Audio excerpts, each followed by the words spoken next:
Hey, this is Ty with WERTLOS, and we're here with Heavy Mental Breakdown.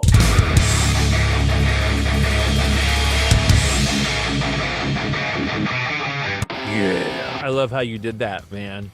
I love how you did that. Virtuos. Am I saying that right? Virtuos. That's close enough. Our sister thing. WERTLOS. I love it, man. WERTLOS, whatever. What does that name mean? What's the meaning of that name? And why did you choose that?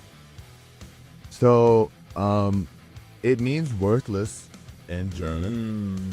And it involves a lot of emotion and feeling of self-doubt, being worthless, all of these things, and kind of accepting being worthless, kind of facing those things head on and accepting that you don't have to be the thing that everybody wants you to be, or things that you've been told to be, or whatever. You can be worthless. And so we embrace the worthless. As far as it being in German, it's because of our genre, NDH, No Deutsche Hälfte. It's like Rammstein, That's the biggest influence, Rammstein, and then every clone of Rammstein. Resources, yeah. Smash, yeah. No, I remember when I was maybe like 10 years old, I saw this live concert of Rammstein, and just their live performance, I will never forget. It had a major, I don't know if I thought it was cool or if I was traumatized by it. I don't know which one yet, but maybe I'll figure it out, but it stuck That's with the me. point. That's the point of it. You're supposed to feel it. We try to bring that kind of wild energy to our shows. I know that it's just a cathartic release for me. Cool to get up on stage and to really feel all of those things and to let the crowd get into it, feel it, get it out, Yeah. anger, whatever. Yeah, there's no better place to get it out than a rock show, huh? Yeah, just get it out. Just get it out. So you guys are rocking out of Richmond, Virginia, is that correct? Yeah. Yes, we are. Yep. Where are you from originally? Or were you born and raised there, or what's kind of like your history there?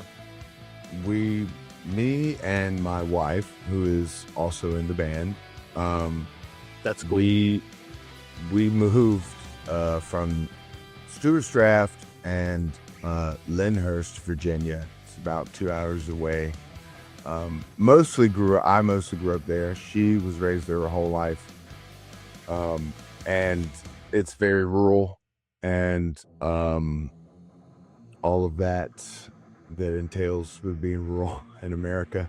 Yeah, so when we moved to Richmond, we were really able to connect with the scene and the different alternative lifestyle that is more prevalent in the cities, but especially in Richmond, there's such a great local scene, not only with music, but with art, with food, with all of that.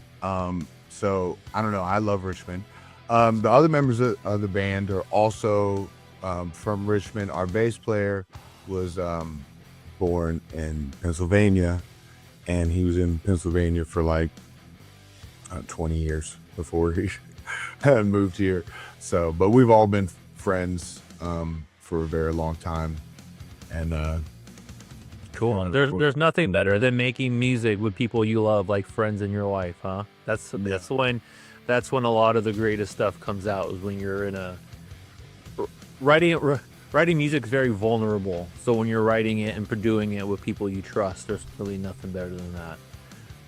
yeah, and it's funny because we've been playing music for a long time, all by ourselves in the dungeon, and then during COVID, we were like forced to kind of do stuff digitally, and it opened up a world online to connect with other artists using different apps like BandLab and things.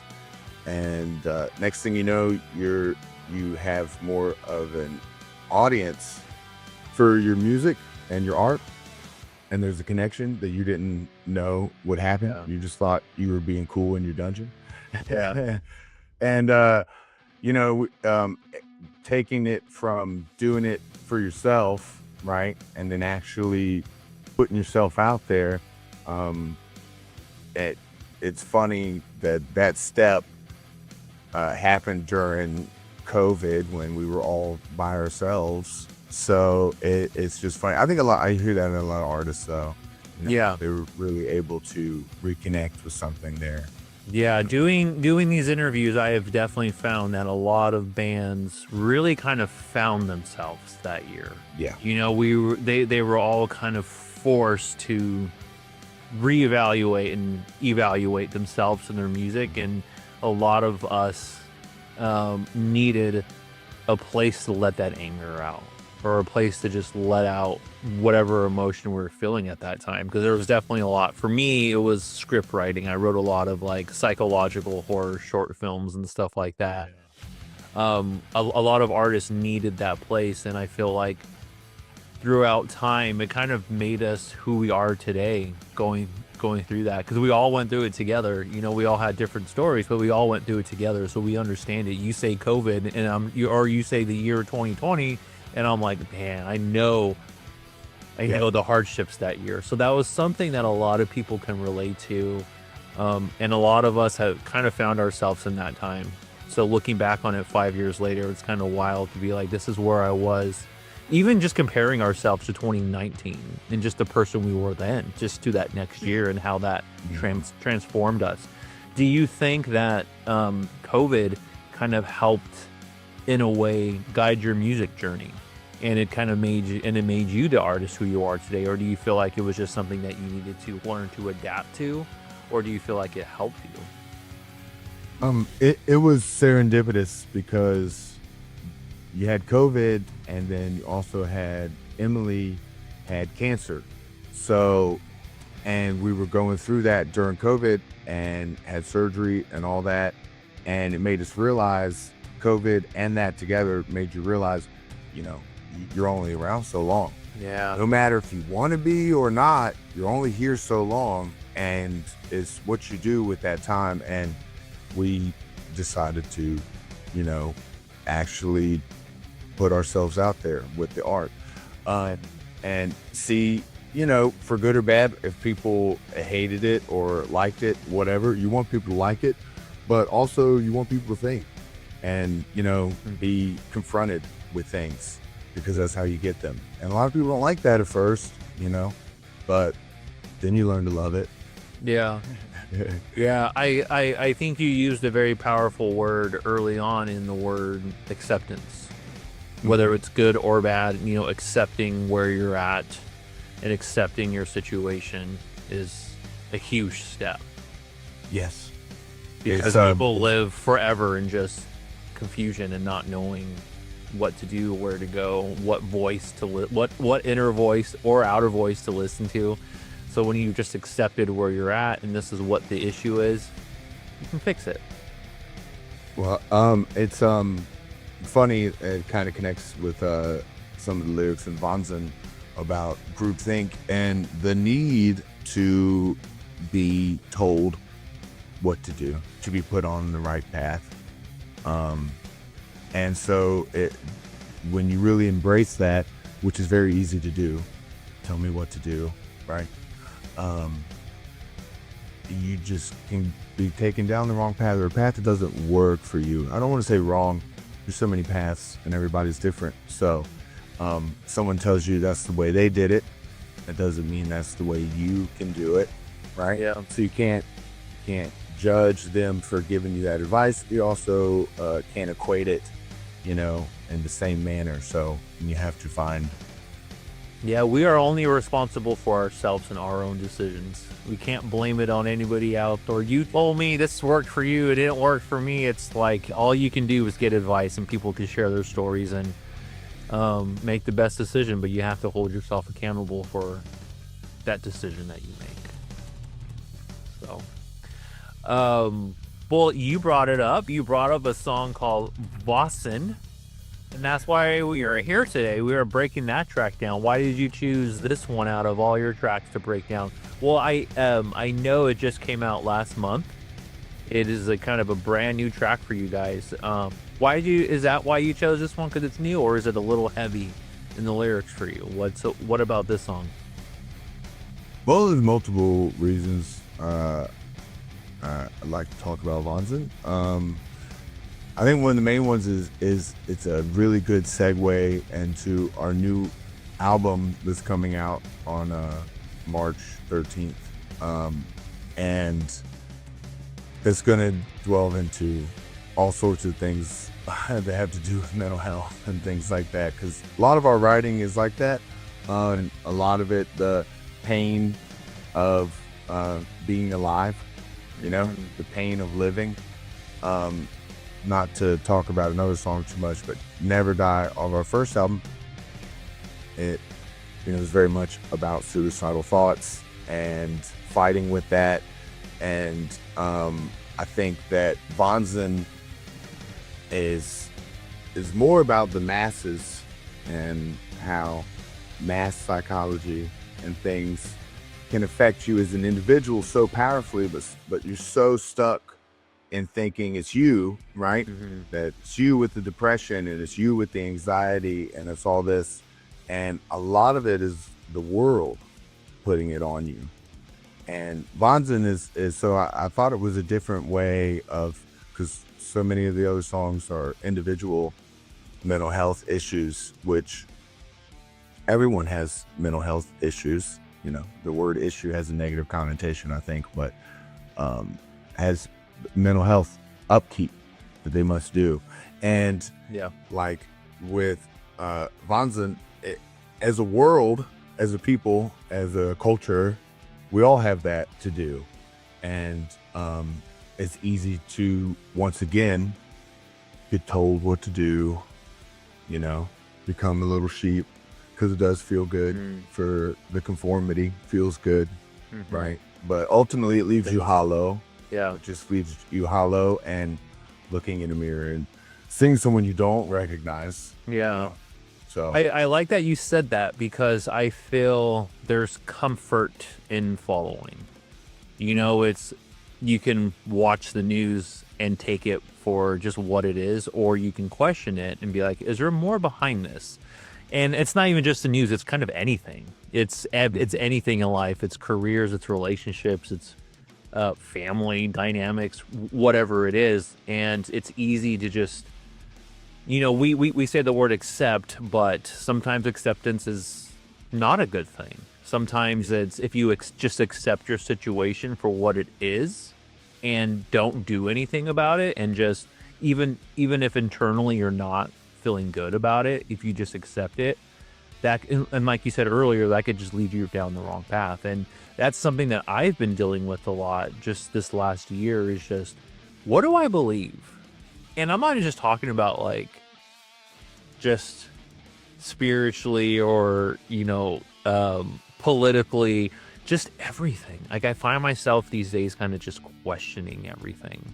And it's not questioning in a bad way. It's just wanting to learn more and understand what is getting fed to me more, instead of just accepting that, oh, this is what it is, because I heard it on the news or I read it on Facebook or whatever. It's like, no, it's so important to ask questions and really understand what you are kind of consuming, because it messes with you a lot. So I like that you said that. we're all consuming all the time, and yeah, like you're talking about, the information consumption back in the day was much more linear, and you just got the one version from your government or whatever, or from your church, and it felt really good to have that one truth. But now there is a lot of information and it contradicts each other a lot and all this. It does. So that safety net is dropping of a group think, conformity, feels good thing, and so it's very stressful on communities that are built on this. Yeah. what you just said kind of actually sparked a question for me. You brought up church. And this song is about worthlessness. Well, the What is song. what is your connection with like church and the way that you feel and your upbringing, if you don't mind me asking? No problem. The song, the chorus of the song, der Wahnsinn der Massen, is the insanity of the masses, the madness of the masses. And there's many reasons why people go crazy in groups. But religion is such a powerful one, because it gives you that one truth that we were talking about, an undeniable truth that also doesn't need evidence, and can be based on faith and my willpower, right? And it has been used as such a tool of hate and control. And I think that has to do with man, of course, and greed and all of these things. And I think at the core of all religions is a message of hope and peace and love. And that is a great message. So if you're doing that, I don't care what you're doing. But if you're doing something else with it, then yeah, it's a problem. And growing up, where I grew up, I grew up in a lot of different places, but mainly in Stuart Draft, pretty rural, but it's not an outright discrimination or things like this. It's a teaching of this groupthink that, you know, if you're not like that, then you will suffer terrible consequences, you know, based on the whims of whatever. And it feels like a prison when all these people who are supposed to be guiding you down a path, that's what the path they want you to take, and you can see that it's got a lot of hate and stuff wrapped up in it too. It's not what it was supposed to be. I think you can say that about, you know, most religions. Of course, I was raised Christian, so, you know, it's easy for me to talk about that more. Yeah. And so, I don't know. I'm not an expert. I don't think any of us are. But that it's interesting. Religion is definitely a very tricky thing. And we'll talk about, you know, a lot of religions have different ideologies and stuff, but we'll talk about just what you were mentioning and the fear-based of, if you don't follow, there will be something bad that happens. And that was something I dealt with for almost 20 years. It was my back and forth relationship with faith. And I'm still struggling with it. You know, I'll have my days where I believe in it, and I'll have my days where I don't believe in it. And I'm just like, what am I doing? But a lot of the way that I used to feel was the same thing. I'm just like, if you're going to tell me something in fear so I can follow you, then there's an issue there, because I don't believe in that. However, I have gone through a lot of things in my life, and I really do believe that there is evil in this world. I've seen it, I've felt it, and I believe there is also good in this world. I've seen it and I felt it. And so, you know, with me, just me personally, not for anybody else, but for me personally, I'm like, okay, if I know that there's an evil and I know that there's a good, and I'm being told this story, I think, like you said, the underlying message is a good one. And there probably is truth to it, in my opinion. But the way that it's presented, I don't really agree with. And so there's kind of that balance of, I want that faith. I want to be able to feel that there are good things coming to me if I do good, and there are benefits of being a good person. But then it's the mixture of, well, am I doing it right? You know, am I going to church? Am I, you know, doing this or that? So there's really this kind of wild balance of, am I doing any of this right? It's weird. Yeah. And once again, it's easy to get caught up and be told what is right.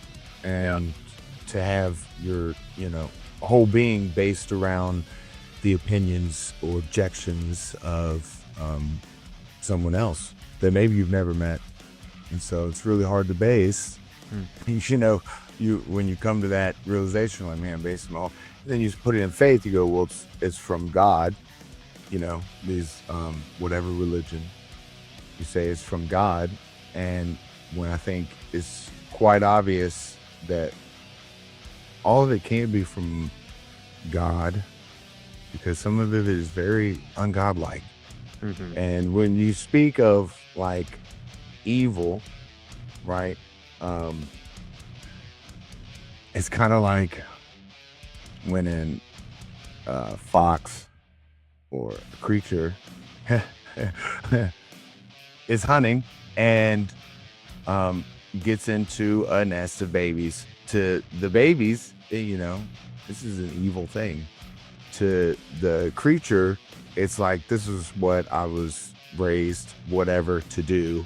You know, this is how I see it. So I think that it's the same with when you deal with in your own species, humans, right?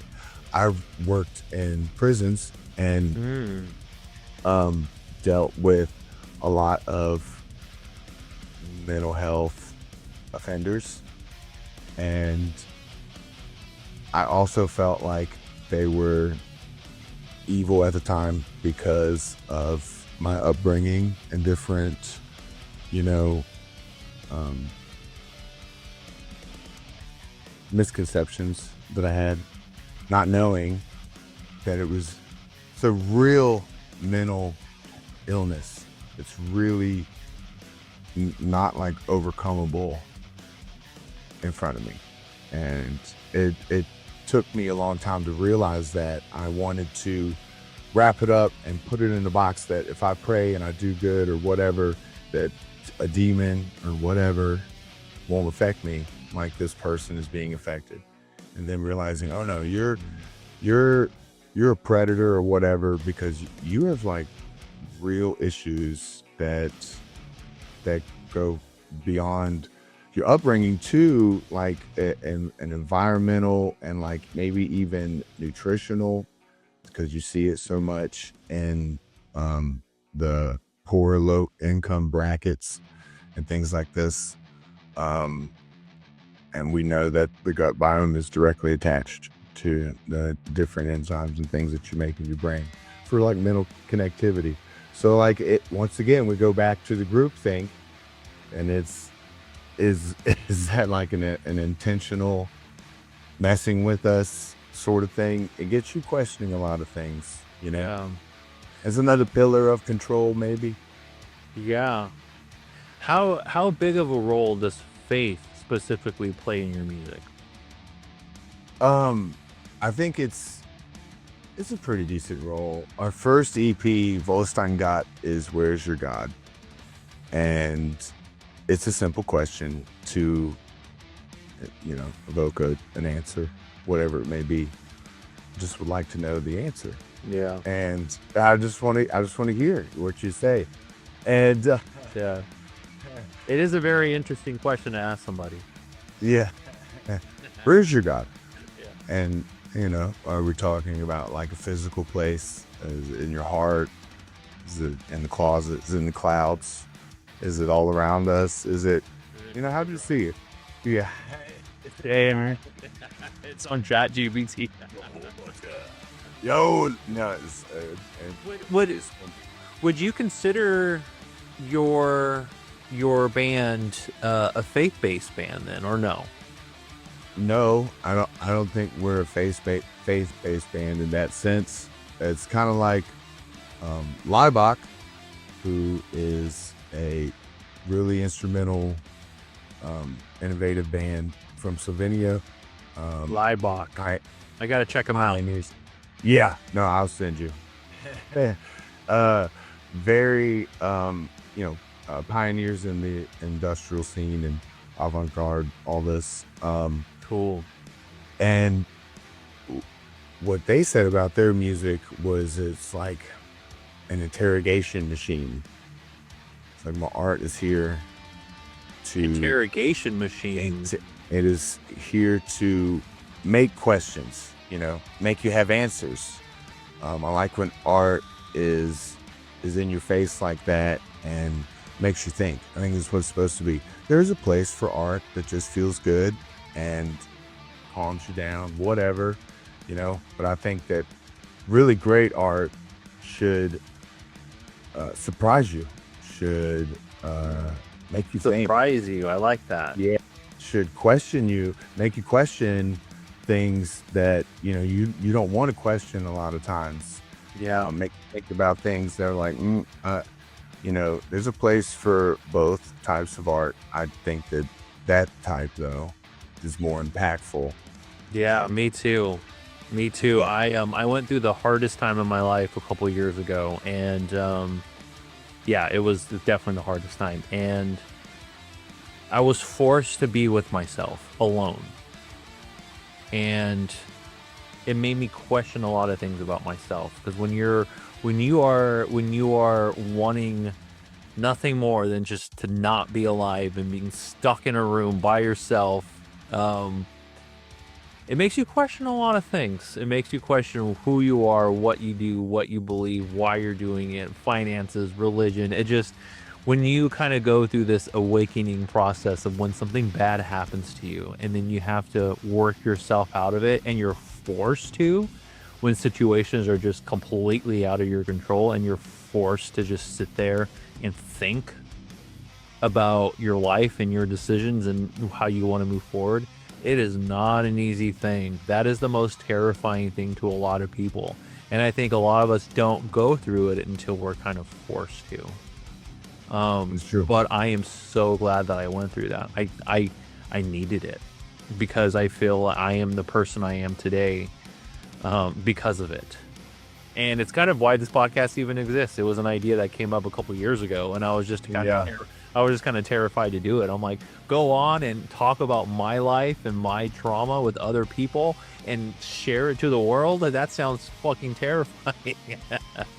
But I think it's necessary. It is, wonderful. It is, and and it got me out of that, and I eventually got out of that funk. And like this podcast is more therapeutic for me than kind of just anything else. That's why I do it. I just need a place to talk about my own shit and listen to others. Right. You know what, though? I think that's like free therapy, man. Exactly. Exactly. And we were talking before this, and I'm telling you just how busy I am, but it's like, you know how many therapy sessions I'm getting a day right now? Right. And you're like, wait a minute. That's yeah.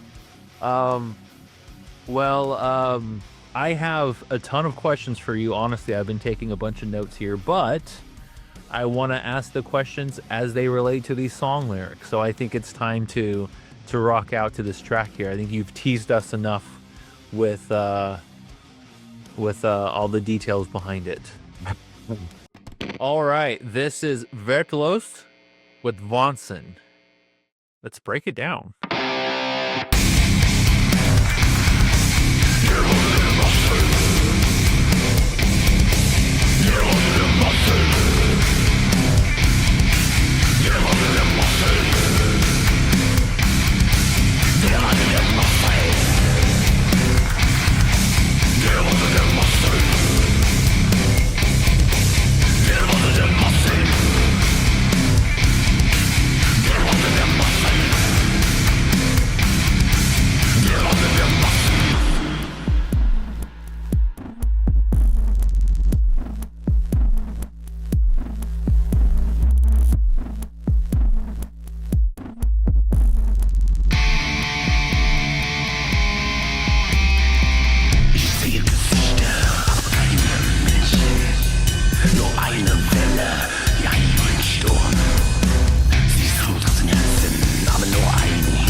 Wow.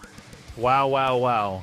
For those listening on the Spotify and just the audio, we're also watching the music video, and this is intense. This is intense, man. I got a bunch of questions, so actually, but we'll start with the lyric breakdown. So I will read what these lyrics are in English. So the madness of the masses is something you say, you repeat quite a bit. And in the verse we get into, I see faces but no people, just a wave like a storm. They are 1,000 hearts, but only one brain. And that is empty, completely empty. I see faces but no soul. Everyone calls out, everyone is missing. 1,000 voices, just one cry. Freedom becomes tyranny, the madness of the masses. Oof. Brutal, especially with the imagery. Fucking brutal, man. You know, for me, kind of just face value looking at this, it's exactly what we were talking about earlier. It's kind of just following what everybody else is saying. There's no substance in what people are saying and thinking and their thoughts. It's kind of just they hear certain things and they go with it. It's not questioning, and it's conformity. It is I see faces but no soul. Exactly. There's no soul in them.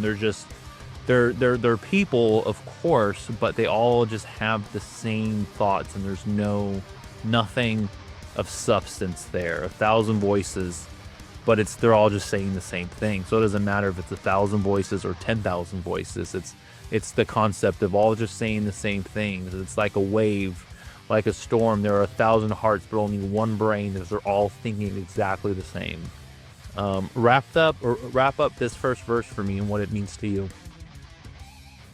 Well, everything you said is completely accurate.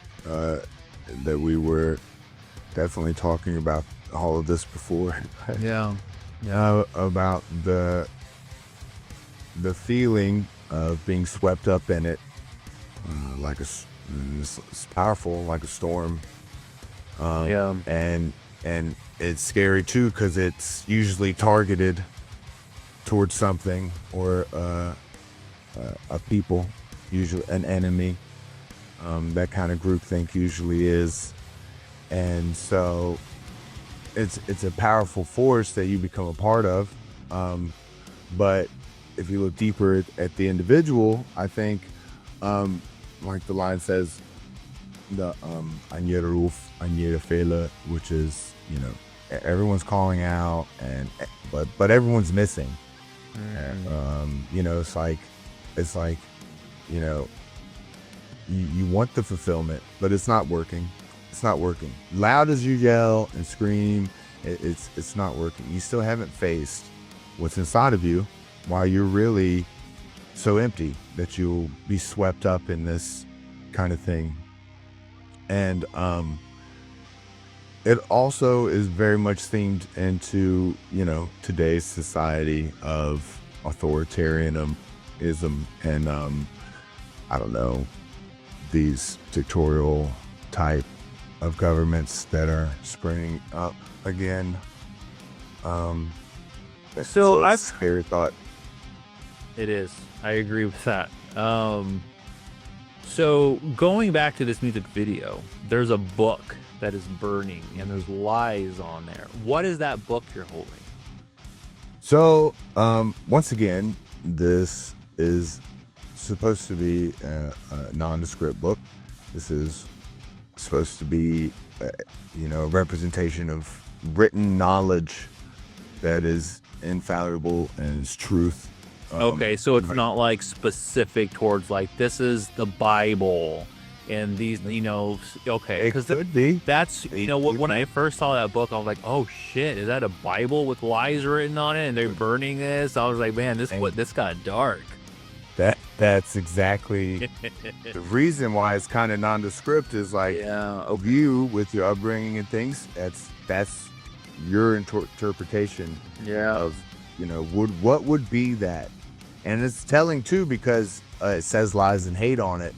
So maybe that's something inside, like we talked about, that you're. Yeah, maybe that's a subconscious thing, and just that's what I thought, because when I see stuff like this, that's just where my mind goes. And also being a big horror fan, thinking about The Exorcist and some of the more demonic movies that actually do include the Bible and demons and stuff like that. So, I think just the way that it's interesting. I like that you told me, you're like, well, that's your perception of it because your upbringing and stuff like that. And like, that's true. It's true, and music is very subjective. And art just in general is subjective. Stuff like this, it's like, I can watch this music video and get my own interpretation from it, but somebody else can watch this video and be like, well, that's just a book of rules, or a book of like a employee kind of handbook thing. Or anything. Interesting. I like it. I like that you used that's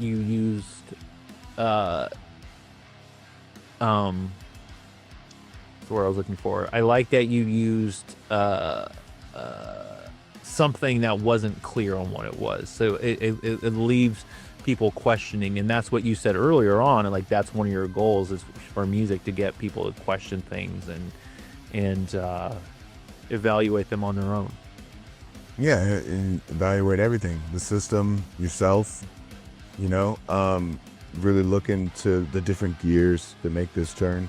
It's another reason why we use the German and the different languages, because our new album will also feature Finnish and Spanish. And it's because, once again, if you don't speak these languages, right, it invokes a certain thing, and all of a sudden you have your own lyrics in your head. And for me, listening to a lot of bands that I didn't understand what they were saying for a long time,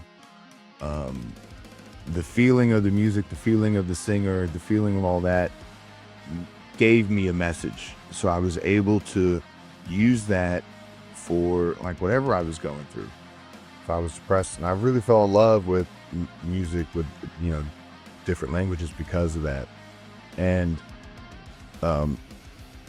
there's a lot of different connotations that come with certain languages, and it's funny to think that just by singing in a different language, you can get a different reaction from people, and it's their own prejudice or whatever, be it German because of the obvious negative connotations that come with that, especially as not only Americans, right, but just as people, about World War II and the Nazis and all that.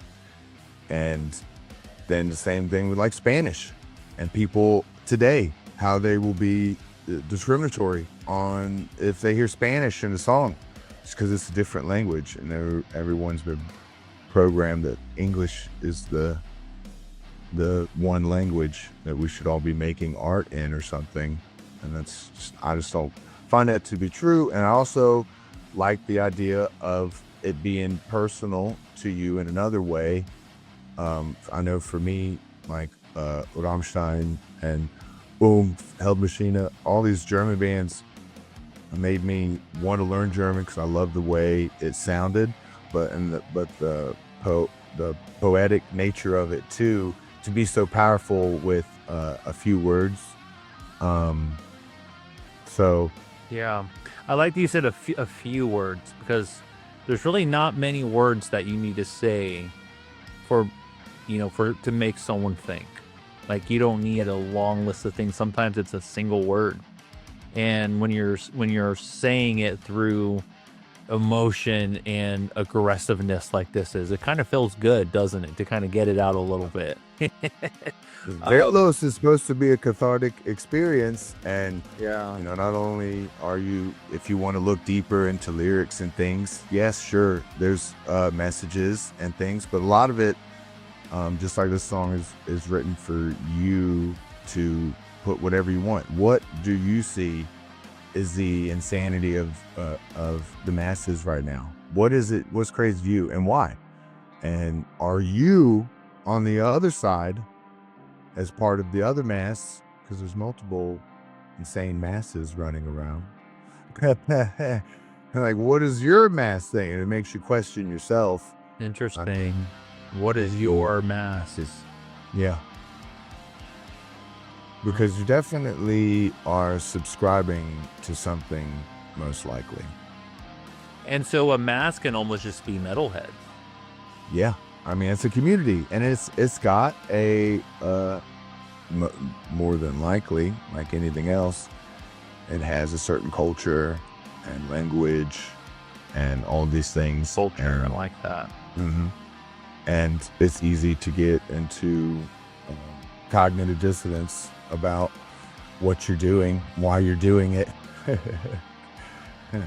But we all have a need to be accepted, and this is the danger of that need to be accepted, because even in a wave of people, right, I see all these faces. I don't actually see any people, and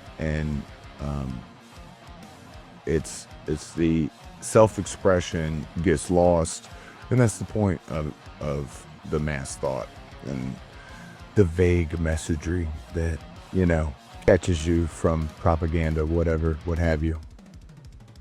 Okay. Yeah.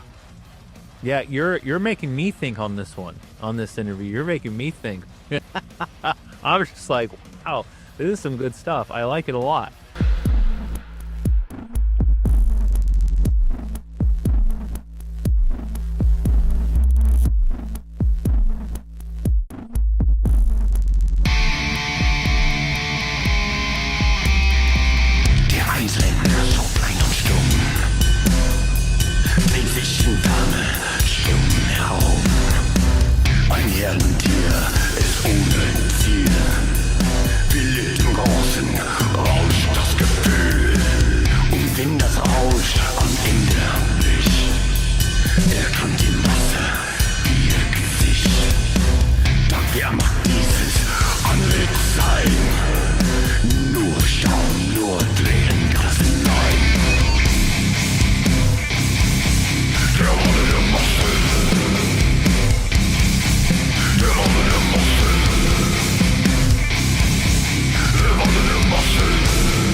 Let's break it down. Hell yeah, let's break it down. Let's break down that second verse there.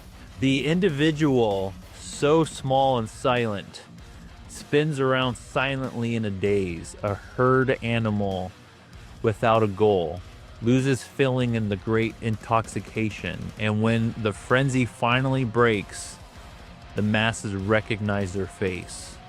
But who might this face be? Only dust, only tears, all alone. The madness of the masses. Break that one down. Well, I think that the individual so small and silent. Yeah. Like their thoughts and their conformity has made them small. And also, you get your loss of your individual self, right? So Losing who you are is the hardest thing in the world to come back from. And especially when you are cognitively pushing it down in order to conform, it then becomes repressed. And even when you just do it with dissent, like, I don't really know if that's the way this should be going, but you push it down, right? And that's with anything. So I think that becoming silent in a way, but you actually have this rage, this need to get out, this whatever energy you want to call, however it manifests itself in you. And it's all about this manic feeling that you get caught up in when you're, not only if you have manic episodes, but in groupthink and That's me. I'm dealing with bipolar, and so when it comes to manic, do I understand that one? that's me. I have a very it's a painful manic cycle of intoxication, and then the depressive, sobering reality of afterwards. And it's very hard because you can, use the manic in these episodes for so good. Yeah. It's easy to get caught up in things, and then it's easy to dwell in the sobering depression afterwards. It's the same in groupthink when the group fails and it finally falls, which it will, and it does. So, and then you all have to point to who fault it was to alleviate that own guilt and that own sobering depression that you're now faced with, that, this was wrong, whatever, wasn't the right way to go, you made a bad decision. And in a group, this can be very, very powerful because the group is very strong and can do, terrible things. As an individual, it's still the same thing if it's a manic episode or a bad decision. The sobering depression, the consequences are easy to hide from. You have to look in the mirror and say, I don't even recognize this person. I'm only left with, in the lyrics, we're left with dust, all alone, because this is typically the consequences of mass groupthink. Yeah, that's very true. The more outside of the box you think, the more you question things, the more of an outcast it makes you. Yes. So it makes you seem weird. It makes you seem you're afraid. Everyone's afraid to be free, be that. And you have to have a willpower and a discipline to break that in order to, and it's alienation. It's alienation that you're scared of. This is what the groupthink offers, is you don't have to be alienated. Just think and be like one. But in a weird way too, those of us who think a little bit differently are also scared in the way where we're scared to say what we truly feel because of how others will perceive it, and will think that, oh, if I say this and it's not what everybody else in this room agrees with, they're not going to want me here anymore. They're not going to invite me to these things anymore. So it's best to just kind of blend in and, agree with things, what people are saying, even if it goes against your own beliefs sometimes, depending on what situation you're in. It could be work, it could be family. It's sometimes we're scared to say what we think because it's different. And that's a weird thing to feel. It's not good. It's not a good thing to feel that. It's scary and it's stressful. So it's something that you want to hide from and run from and not have to face. Our brains typically do that, trying to find the easy way out. That's why anything worth a damn is hard, because it's very much easier not to face the truth, because it's probably going to take some work to face it a lot of times. A lot of work. Yeah, a lot of work. And in my own experiences with different things like mania, depression, whatever word you would like to use for the different ebbs and flows of the human state, it's easy to get caught up in also the groupthink of what I'm supposed to do about it. How am I supposed to be portrayed? How am I supposed to, take steps to make this better, blah, blah, blah, like I talked about before. And realizing that you are an individual and everyone's different, and you can take time to find out what's right for you. You don't have to be right today, and you can figure it out. You can make mistakes. You can have, setbacks, whatever, and it's all right, stay worthless. It's fine. You'll be fine. Get a little bit of, wins every day, I think, is what you can do. Is the only thing that you can do, because, we're human. So it never ends. I have a question for you, and hopefully it's not too big of a question or something. But so the band's name's Worthless, and you say sometimes it's okay. Well, it's okay to feel worthless. Do you really think that? Do you think it's okay to internally tell yourself that you are worthless and it's okay to be there? Why are you worthless? Like, why you have to, once again, ask yourself, this is a word that has a meaning and has a connotation about it. You go, why are you worthless? Well, I'm not this and I'm not that. Well, those things are probably pre-constructed things that weren't even made by you. They're force-fed to you, and you're having a hard time meeting someone else's goals or standards, or groups' goals or standards. And so tell them, for lack of a better word, fuck you, I'm worthless. If you see me as worthless, I'm worthless. And sometimes it's also good to really face things that don't feel good. So if you run from your anxiety, if you run from your public speaking fear, if you run from that, it doesn't make it any better to hide from that, to try to hide from depression by taking a bunch of drugs. Tried that, didn't work. It's not hiding from it, doesn't work. Accepting, like, yeah, I'm fucking depressed right now. Once again, I'm sorry. No, I'm depressed. You see it as worthless, that's fine. I'm gonna stay worthless right now. That's what I am. And it also goes to, it also goes to Nazis, and how, they categorized people as worthless, and they were wertlose, and they were worthless, and you were put in a category and you were shipped off to die. And, I say embrace your worthlessness. Embrace what makes you you.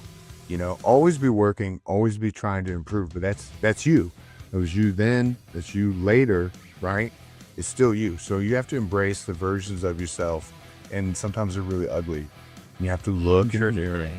Interesting. So when you say worthless, it's not saying that your life is worthless. It's more of a look at the things that make you kind of quotation worthless and embrace those things about you, because it's more of a, that's what other people might put on you. That's a label that others might put on you.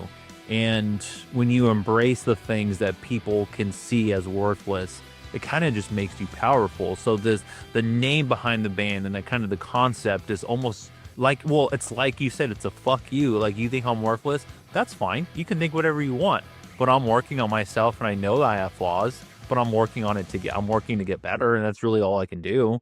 So if you want to say I'm worthless, or my music is worthless, or, anything else that I do is worthless, that's fine. You can call me that. But I understand that I am a evolving human, and no one's perfect, and label me if that's what you want, but you are just a face of 1,000. So I'd rather be someone considered worthless because I think a little bit differently than be just another face in a crowd. And that's worse than being that's worse than being worthless. It is.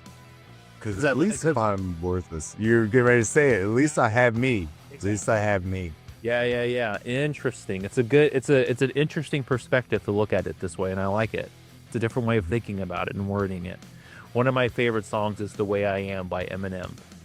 I am whatever you say I am. Yeah. If I wasn't, yeah, it's almost just embracing that. Just like, whatever, label me whatever you want, but I'm in this own world with my wife and my band. We're making music. Fuck you guys. Fuck you guys. It is what it is. I love it. And I think that everyone needs a little bit of that chip on your shoulder. Yeah, absolutely. Have that kind of individualism because they don't want you. They want you to be They want you to be weak. They want you to Weak be and scared. and silent. Yep, that's what they want. And so, if you're doing that, right, you've already lost yourself. Yeah, I think so. Now you fucking truly worthless, and you really are. And it's funny because it once again, it's a word makes you think. Yeah. It's like, what do you think it is? A lot of people go, I think you named that because you sing in German, but you're an American band. So you know what? That works too. Yeah. Because that makes us worthless. Thank you for just acknowledging our name and what we represent.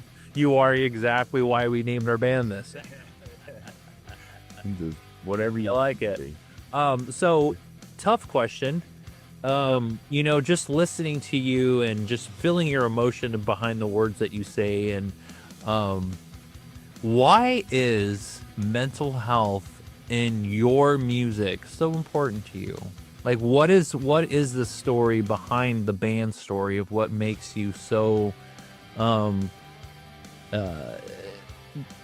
that makes it so important that this is the type of art you're putting out besides, some other form of art? What in your life has kind of led you to, have this perspective on life? Because it's not an easy thing to do, to look at life this way and to live it, not just to sing about it, but to actually live it and to embrace it.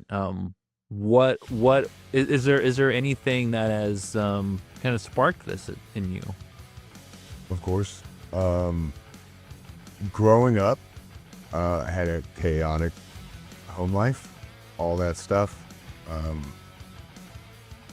And then trying to find my place and feel accepted and I guess have a family. I did the group conformity thing and got into church and, gonna get this job, work for the government, all those things.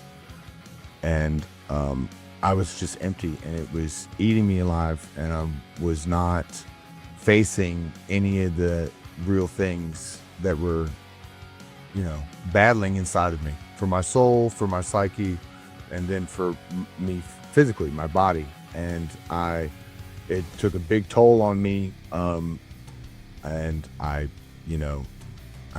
gained a lot of weight when I was young as like I would say a negative coping mechanism, which was, eating all kinds of things. And that's why you brought up the nutritional aspect earlier, probably then.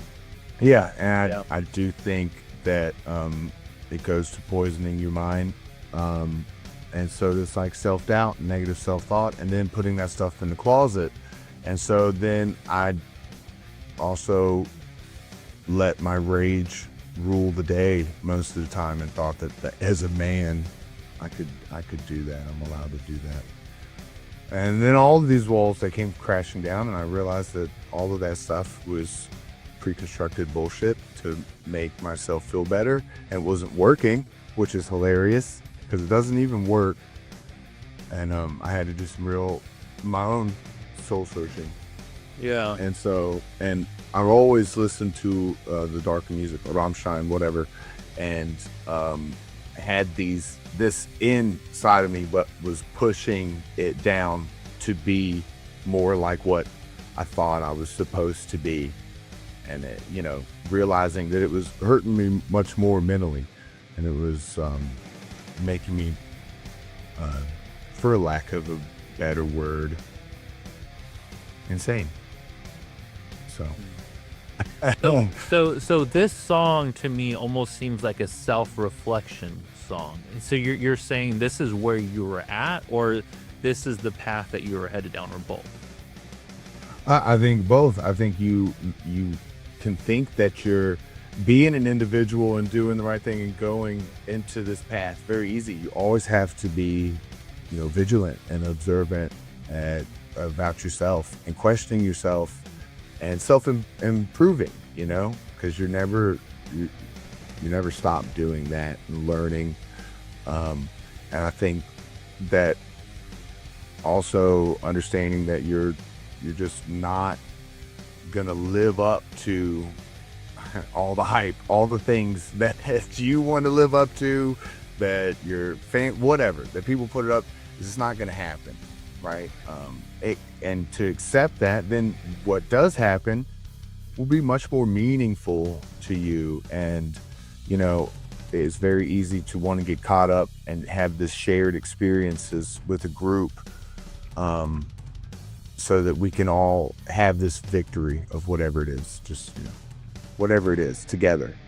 And so I think it's very easy to get caught up in that, and you need to focus on victories for yourself. You know, what matters for you. Maybe I can never concentrate, and I've finally been able to put together a to-do list for the week, and I'm sticking to it. Like I did it. That is a major victory, right? It is. That is something to, you know, celebrate, work towards, you know. That's for you. It's not for the group. Who cares? A lot of them might be like, well, you need that or whatever. Yeah.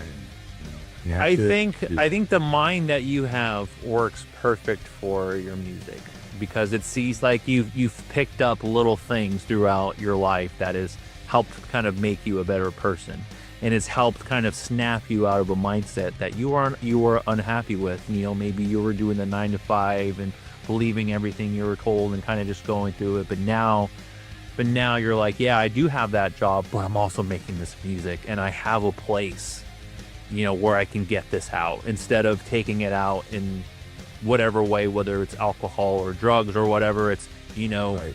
I have this space to let out these emotions and in a place where I trust, and I can feel vulnerable and put that out. And it sounds like to me, this, you know, your music is a lot for you, but I also think it seems like it's a very important life topic for you, to try to help others snap out of this too, because you know the darkness and you don't want that for others. And so you are kind of self-reflecting on your own life and sharing what you have learned to your audience, and helping them. That's deep. Yeah. And helping them kind of see in a way that, to be honest with you, a lot of times when I write too, it's like I have, I guess, put myself there. It's like the deep, dark parts. So it's a very astute observation. So, so outside of your own music, how does music play a role in your mental health? Not playing music, not writing, not performing, but just in your everyday day-to-day life. You know, when you wake up, make a cup of coffee, or when you're on your way to work, you come back to work. In the moments when you are not creating, how does music play a role in your life and your mental health? Well, for so long I wasn't a creator. I didn't. Oh, okay. I wasn't a musician. I grew up around a bunch of them and stuff, but I didn't see myself as that. I didn't see myself talented enough, and I went down a different road because of it. And I always was obsessed with music, and it has been one of the single, you know, greatest forces in my life, and especially with like Rammstein, and the other New Deutsche Hälfte, but also industrial metal bands, American ones, of course, too, Static X and stuff. And their lyrics, you know, really resonated. But the song, the music style, energy, of course, I don't know. It's been ubiquitous in my life, the industrial metal. I mean, I couldn't do anything without it. I think that it was probably the fire too of being myself, because everyone listened to, especially where I was from, a lot of country and things, and I did not do that. I'm not going to do that. I love all music, and I could, but that was not what I preferred to listen to. It's not what I cranked out driving around, whatever. Yeah. And so, always having They're really good country, though. I will definitely admit that. I was in a mindset for so long where I'm like, I like everything but country, and now I I have my best friend has introduced me to a couple of country artists. I'm like, you know what, this isn't that bad. There's a lot of deep emotion in there too. No, yes. I grew up on country and I grew up on bluegrass, and there's a lot of it that is very deep. Yeah. Depression and substance abuse and things like that, especially like the outlaw country stuff.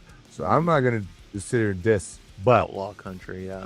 if you got like WERTLOS next to George Strait, it's it's a little jarring, but as far as that, I think that always was like a little rebellion, that I knew I had in me, and it was like very personal. I could listen to You need to let it out.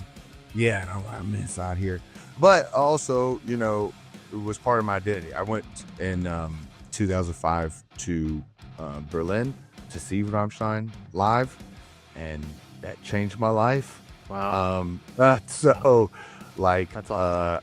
I don't know, music has been it's such a great art because it makes you feel good and empowers you, but also it can be very deep, it can be very moving and make you question so many things. So Yeah. The answer to me is always music. That's just the answer. And what I mean by that is when I look at the things, well, when I look back at accomplishments and even traumas, the thing that has got me through all of them was music. And it was either it's the track that pumps me up and gets me through running, or it's a song that when I want to kill myself, it talks me off that ledge, that's right.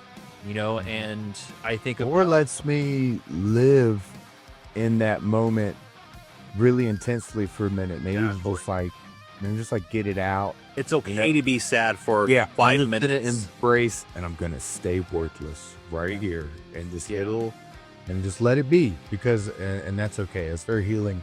Very healing. it is. Separate It is. healing. Yeah. Oof, power of music. Wow.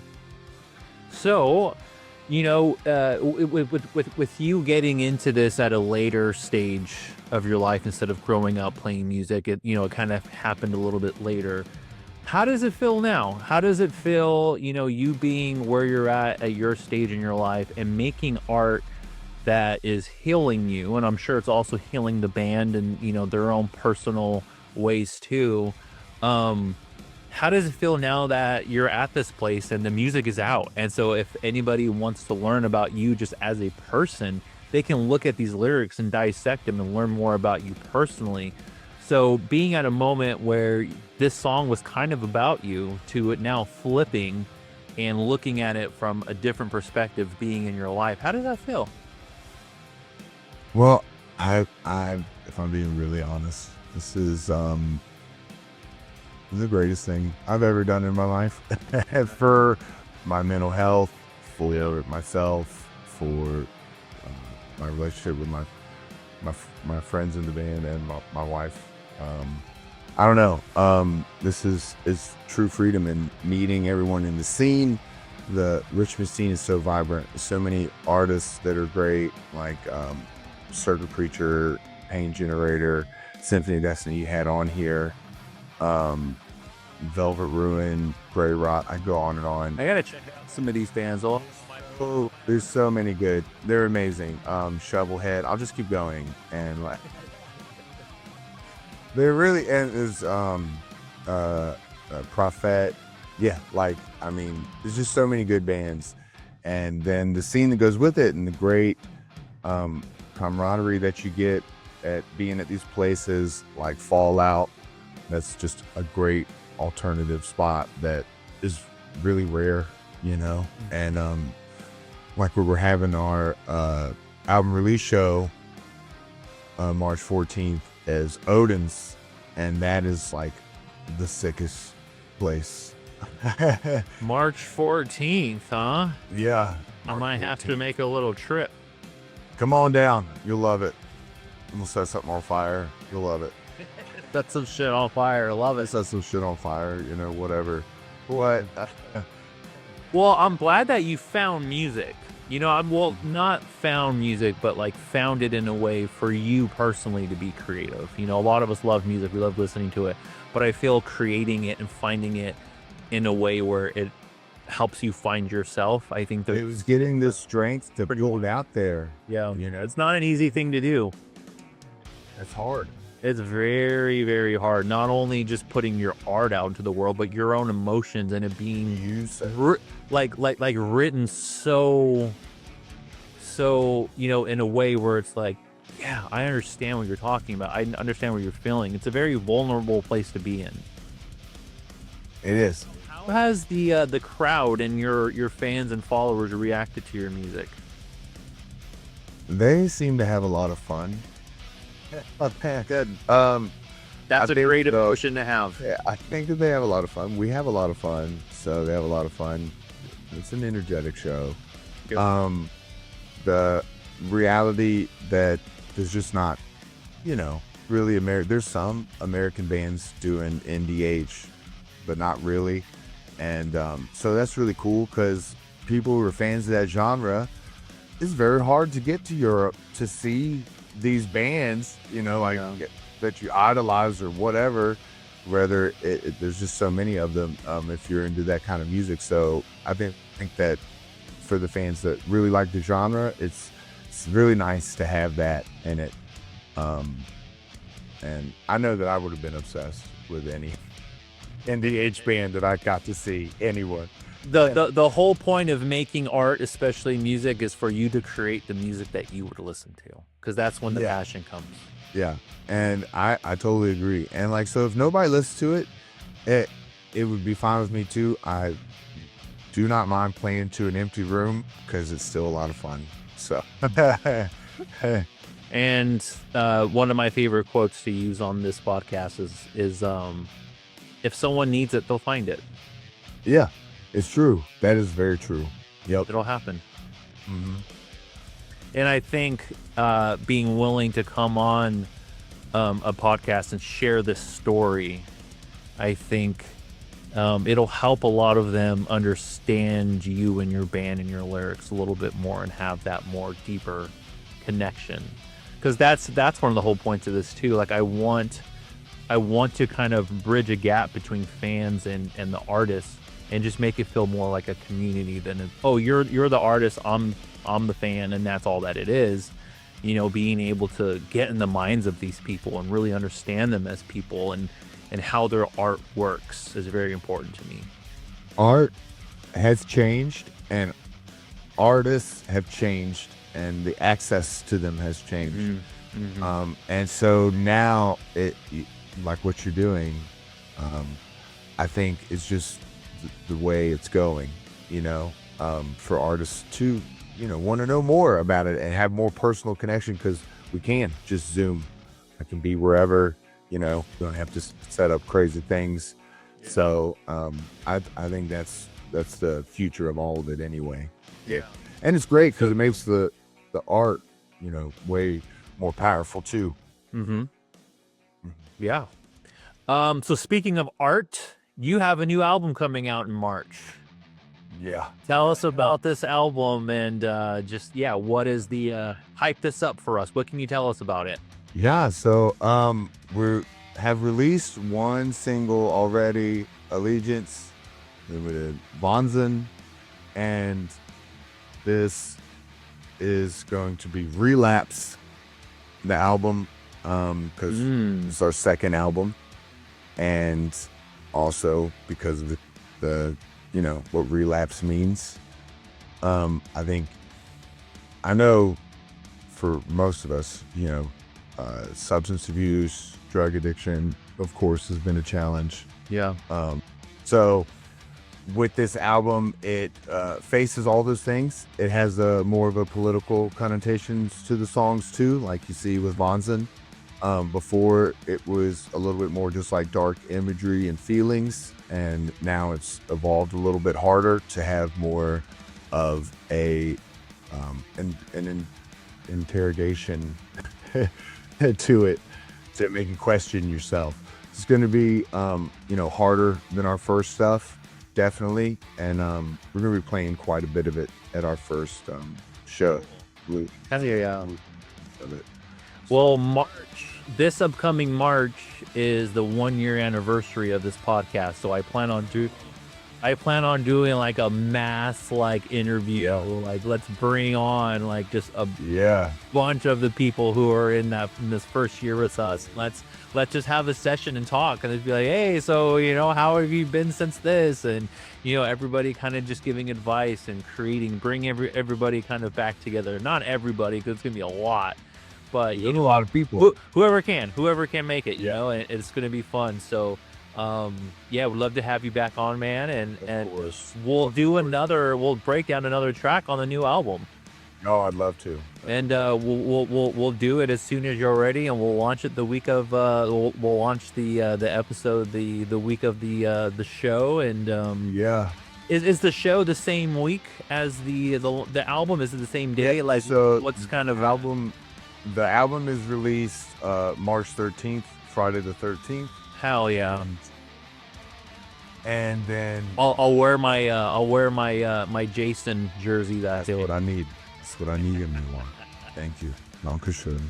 And then the next day, Saturday, is the album release show. And because we'll be this will be our first shows in Richmond in like 6 months by then, or 5 months, something like that. Because we're going to Seattle January 30th and Portland January 31st. So you guys got a little West Coast tour going on. Right, we're part of a festival. Twilight is holding a festival, the Partisan Portland Festival. It's going to have a lot of great acts, Bestial Mounds and stuff. So Twilight Festival. It's a Partisan Festival. It's at Twilight. Oh, it's at Twilight. Yeah. Okay. Yeah. And so Twilight. We're going over there, and we're gonna see what we can set on fire. So any East Coast states, as in like Boston, New York. We're working on some stuff to be announced. So we're don't worry, it'll come. Well, I'm in Brooklyn, so if you ever head up this Brooklyn area, I need to come up north. You do. Yeah, well, like I said, it's our first year. This has been our first year out. That's cool. You guys are making big waves already the first year. We'll see. We're like having fun and meeting the people. The energy's great, so I'm just thriving in it. There. Hell yeah. Embrace it. Accept where you're at in the moment and just start one with it. Let's go. Well, where can everybody find you? Where can they go and listen to the WERTLOS, and where can they go just to be updated on everything WERTLOS? So you can stream us on everything. We're on everything. But like Spotify, Apple Music, whatever. But we do our updates, really everything on Instagram. So that's at WERTLOS Band. And that's like we have a Facebook and stuff, but it just takes you to the Instagram. So if you want to know about us, that's the best place to go. Instagram. And all of our videos, WERTLOS Band. And then we have a YouTube channel that we do music videos, of course. And come check us out. Yeah, if you're listening to this on audio only, definitely go to YouTube and check out the video for the song we just broke down. It's an intense video. It's very intense. It'll definitely spark some kind of emotion. And everything's done by us. Oh, really? We do everything. Video stuff, mixing, mastering, recording, whatever. That's cool. It's all because you're all very talented. That's what we do. Passionate about it. That's it. We're like monkeys. We just keep banging stuff, and then eventually something works. Yeah, exactly. Just keep hitting something until it sparks. Until it'll work. Yeah. Oh, absolutely. It'll work. Yeah. I love that mindset. As well. Cool. Well, we're gonna do this again in March, and where's the show on March 14th being held at again? It's called Odin's House of Sound in Richmond. Odin's House of Sound. Anybody in the Richmond area, March 14th, that's the place to be. That's right. Where can they grab tickets? Or is it on sale yet, or it hasn't been on sale yet? I don't think it's on sale Okay. yet. I don't know. I'm not good at all that stuff. Well, by the time this episode comes out in January, we should if there's a link, it'll be attached. Big time. Get out there. Odin's. Come on. Odin's at Richmond, Virginia. Richmond, that's where it's going to be at? Yeah. And we're gonna play with Grey Rot, Velvet Ruin, and Invictus. Well, it's Ash Wolf. So I'm not really sure all the time who we even play with. I get told what to do. You show up and you bring the fire. Yep. You bring the flame. Just tell me where to be with the fire, and we'll be there. Well, Ty, dude, thank you so much for coming on and telling your story. It was a heavy one. You know, we talked about a lot of deep stuff here, and yeah, thank you for sharing it. I think it's really. It was a great honor. Thank you. I think it's very important for people to hear this, not only just to learn more about you and your band, but just to also feel like they're not alone in it. And music heals, no matter what kind of music it is. Whether it's NDH, is that what the genre? Whether it's NDH or just plain metal or some country, you know what I mean? Right, that's right. Music is healing, and whatever gets you through it, the lyrics that get you through it, just keep listening to it. That's right. Cool, man. Well, everybody, everyone definitely check out everything WERTLOS has coming up, whether you're in Seattle, Portland, Richmond, Richmond, Virginia, wherever you're at. Play them loud. Ty, we're gonna do this again, man. All right, brother. Thank you.